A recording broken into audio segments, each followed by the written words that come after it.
दोस्तों नमस्कार। मैं आपका भाई जे.एस. गुरहन इस चैनल पर आप सभी भाइयों का दिल से अभिनंदन करता हूं। हरी भयो खांडू रेती रेतु माही बिखरियो हस्ती चुनियो न जाई कही कबीर कुल जाति पाती तजी चीटी रोई चुनी खाई। कबीर साहब कहते हैं, ऋषि वेदव्यास का पुत्र सुखदेव, जिसको गर्भ में ही ज्ञान था,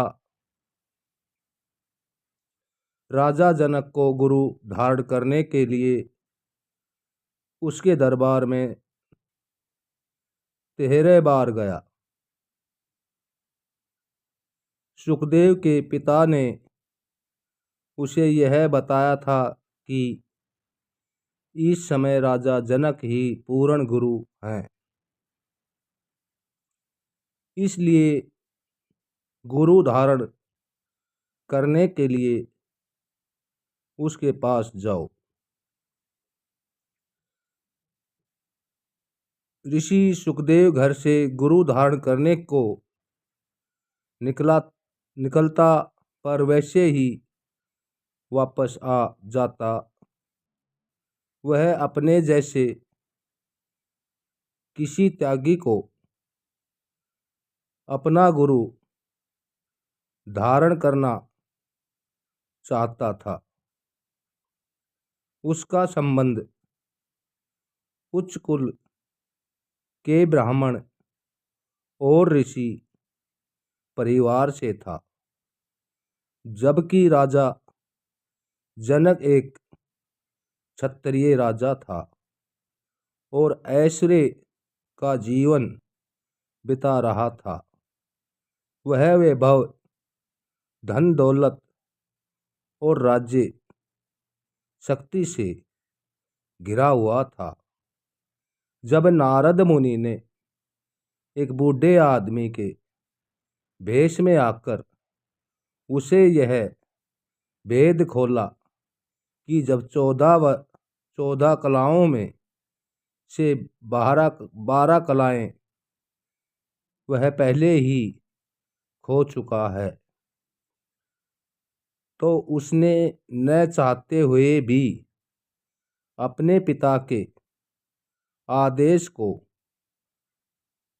मनाने का निश्चय किया। यह वह चल तो पड़ा, लेकिन मन में अभी भी अहंकार था कि मैं वेदव्यास का पुत्र हूँ। शायद राजा जनक मुझे लेने आए। राजा के महल पर पहुंचकर इतला करवाई कि वेदव्यास का पुत्र सुखदेव आया है।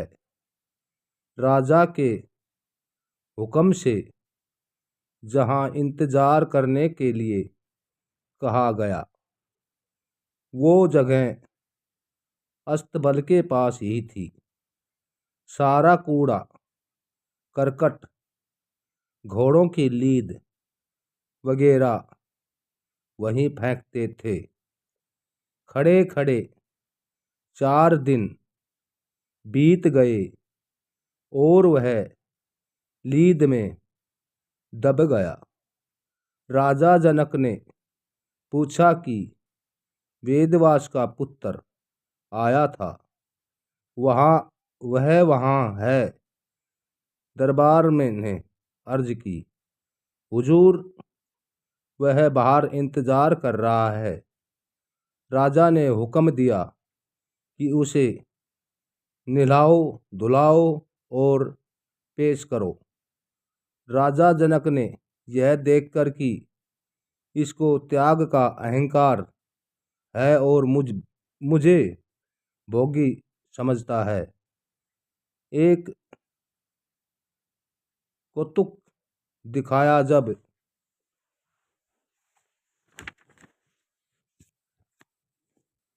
सुखदेव नहा धोकर सामने आया, तब क्या देखता है कि राजा बैठ गया है। उसके एक पैर को तो औरतें अपने कोमल हाथों से दबा रही हैं, दूसरी ओर एक आग का चूल्हा है और दूसरा पैर उसमें जल रहा है। यह देखकर सोचता है कि ओहो, मुझसे बड़ी भूल हुई है कि मैं इसको भोगी राजा कहता रहा। यह तो कोई बड़ा महात्मा है। उसका विश्वास और पक्का करने के लिए राजा ने दूसरा कौतुक रचा। एक नौकर ने आकर अर्ज की, हुजूर, शहर को आग लग गई है। जनक बोले, हरी इच्छा। फिर खबर मिली, शहर की छावनी जल गई है। फिर बोले, हरि की इच्छा। फिर खबर मिली कि शहर की तमाम कचेरियां जल गई है। कहा कि हरि की इच्छा। फिर खबर मिली कि आपके महल को आग लग गई है। बोले, हरि की इच्छा। सुखदेव मन में कहता है, बड़ा बेवकूफ है, इंतजाम नहीं करता। इतने में आग राजा के पास आ गई। यह देखकर सुखदेव ने अपनी झोली डंडा संभाला और भागने की तैयारी करने लगा। राजा जनक ने बाह पकड़ ली और कहा कि देख, मेरा सब कुछ जलकर राख हो गया। मैंने परवाह नहीं की, लेकिन तू झोली डंडा संभालने लग गया है। जो आने आठ आने का न होगा तो 1 रुपए का होगा। तुझे अहंकार है ऋषि होने का। अब बता कि त्यागी कौन है। ऋषि चुपचाप सुनता रहा। आखिर समझ गया कि मैं त्यागी नहीं, सच्चा त्यागी राजा जनक है। अर्ज की कि मुझे नाम दो। राजा ने कहा कि तू नाम के काबिल नहीं है। राजा जनक को ज्ञान था कि गहरे अनुभव के लिए सुखदेव को और तैयार करने की आवश्यकता है। इसलिए राजा ने अपने अधिकारियों को आदेश दिया कि सारे शहर को त्योहार की तरह सजाया जाए। सुखदेव के स्वागत और उसके मनोरंजन के लिए हर तरह की आनंद भरपूर क्रीड़ा और नाच गाने का प्रबंध किया जाए। सारी तैयारियां हो जाने के बाद राजा जनक ने सुखदेव को बुलाया और उसके स्वागत और मनोरंजन के लिए शहर में जो कुछ भी किया गया था उसे देखने के लिए उसे कहा। जब वह जाने ही वाला था तो राजा ने उसे कहा कि सुखदेव, तुम आज यहाँ जहाँ जहाँ जहाँ कहीं भी जाओ, अपने हाथों में दूध से पूरा भरा हुआ एक प्याला उठाते चलना। यह मेरी इच्छा है। सुखदेव के साथ भेजे गए सिपाहियों के मुखिया को राजा जनक ने हुक्म दिया कि सुखदेव को शहर के हर कोने में ले जाओ, उसे हर वस्तु दिखाओ, कुछ बचे नहीं। अपने मेहमान का हर संभव स्वागत करना है। परंतु यदि सुखदेव के हाथ में पकड़े प्याले से दूध की एक बूंद भी गिर जाए तो मेरा आदेश है कि उसी समय उसका सिर काट दिया जाए।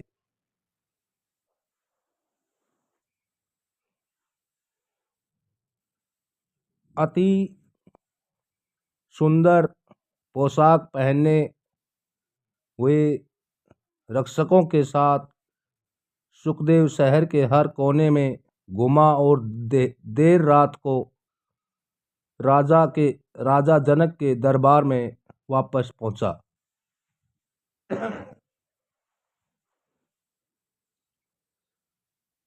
राजा जनक ने कहा, मुझे खुशी है कि तूने स्वागत में की गई सारी कार्रवाई देखी है। क्या तुझे खूब आनंद मिला? कहीं तुम्हें कुछ कमी तो नहीं लगी?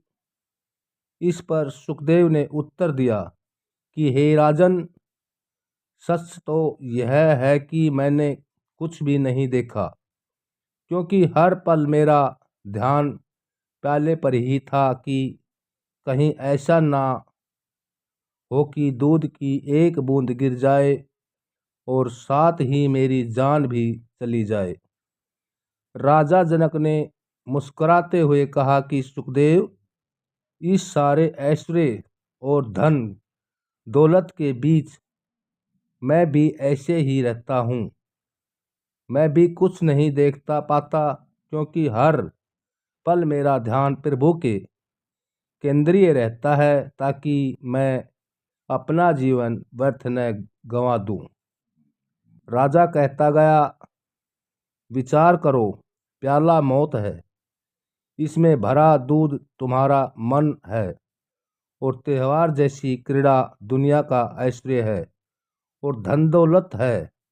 मैं इस दुनिया में बहुत सावधानी पूर्वक रहता हूँ, ताकि मन रूपी दूध गिरने न पाए। मेरा हर पल प्रभु की याद में गुजरता है, क्योंकि प्रभु भक्ति के बिना बीतता हर पल मेरे लिए मौत के समान है। राजा जनक ने देखा कि सुखदेव का मन निर्मल हो गया है। उसने प्रसन्न पूर्वक उसे अपना शिष्य स्वीकार कर लिया और नाम का भेद दे दिया। अभिमान और अविश्वास गुरु धारण करने और सच्चा मार्ग अपनाने में सब में से बड़ी रुकावट है। राजा जनक में विश्वास दृढ़ करने, अपनी शाखाएं और अहंकार दूर करने के लिए सुखदेव को बड़ी कठिनाई से गुजरना पड़ा।